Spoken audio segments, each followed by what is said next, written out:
자, 다음 문제 풀이해 보겠습니다. 아래 그림 같이 둥근 의자 4개와 사각 의자 3개가 교대로 나열되어 있고, 자, 1학년 학생 2명, 2학년 학생 2명, 3학년 학생 2명이 다음 조건을 만족시키도록 할 때 이 6개 의자에 모두 앉는 경우가 몇 가지야? 라고 물어봤습니다. 자, 2학년 학생은 사각 의자에만 앉을 것이고, 남은 같은 학년 학생은 서로 이웃하여 앉지 않을 거다라고 돼 있어.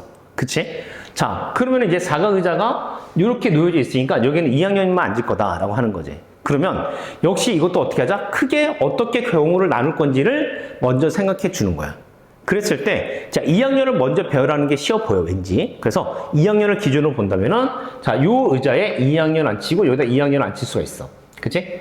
그리고 또, 이번엔 여기에 2학년 앉히고, 이번엔 여기 의자에 2학년 앉힐 수도 있어요. 자, 아니면 여기 2학년 의자를 앉히고, 여기 의자에 2학년 앉힐 수가 있다. 이렇게.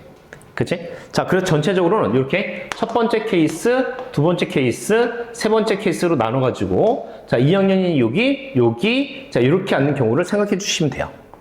자, 그래서 헷갈릴 수 있으니까 여기다가 또 이렇게 표시를 해 보도록 하겠습니다. 여기 이렇게 놓여져 있고, 자, 여기 이렇게 놓여져 있고요. 자, 여기도 이렇게 의자가 놓여져 있다.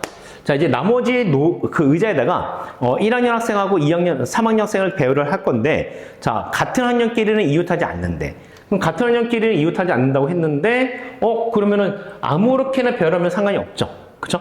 아무렇게나 배열해도 상관이 없는데, 자, 그러면 이제 이 중에서 우리는 어떻게 갈 거냐? 이거를 전체 배열한 다음에, 그 1학년 학생하고 3학년 학생을 전체 배열한 다음에, 여기에 같은 학년의 학생이 앉는 경우를 빼줘도 되고, 알겠지? 아니면 그것을 그냥 처음부터 구별해서 이제 해도 되는데, 자, 선생님은 전체 배열한 거에서 빼주도록 하겠습니다. 그러면 의자가 자리가 4개고 학생이 4명이니까 전체 자리에 앉는 경우는 4팩토리얼 되겠죠. 4팩토리얼. 그치? 4팩토리얼이 되는 것이고, 그럼 그 중에서 여기에 1학년 학생이 앉는 경우를 생각해 줄게요. 여기 1학년 학생이 앉는 경우는 예를 들어서 A, B가 앉거나 B, A가 앉을 수 있으니까 2가지가 되겠다. 2가지. 그치? 자, 그 다음에 여기에 3학년 학생이 앉는 경우도 2가지가 되겠죠. 그런데 다시 여기에 3학년이 앉고 이쪽에 1학년이 앉을 수도 있으니까 곱하기 2를 해가지고 얘를 빼주는 경우로 찾아보자. 그럼 이제 어떻게 됩니까? 24에서 자, 8을 빼주니까 16개 나타나는데, 자, 16개로만 쓰면 안 됩니다. 아시죠? 왜냐면 2학년 학생이 자리를 바꿀 수도 있어. 그치? 2학년 학생끼리도 자리를 바꿀 수 있으니까, 결국 여기서는 이제 우리는 어떻게? 16 곱하기 2를 해서 32개를 찾아낼 수 있습니다. 로 볼 수 있습니다. 아시겠죠? 그래서 32가지를 일단 찾아놓고, 자, 그 다음에 이제 여기도 이제 생각을 해줘야 되는데, 이때는 잘 봐. 자, 이렇게 1학년 학생이 앉을 수는 없어. 그러니까 무조건 만약에 여기 온다면 1학년은 이 양 끝으로 와줘야 된다는 거지. 양 끝으로 1학년이 앉거나 양 끝으로 3학년이 앉을 수가 있습니다. 이렇게. 그치? 자, 그러면은 이것은 처음부터 4팩 이렇게 갈 필요 없는 거야. 내가 만약에 여기다 1학년을 앉히는 경우를 생각해 봐야지.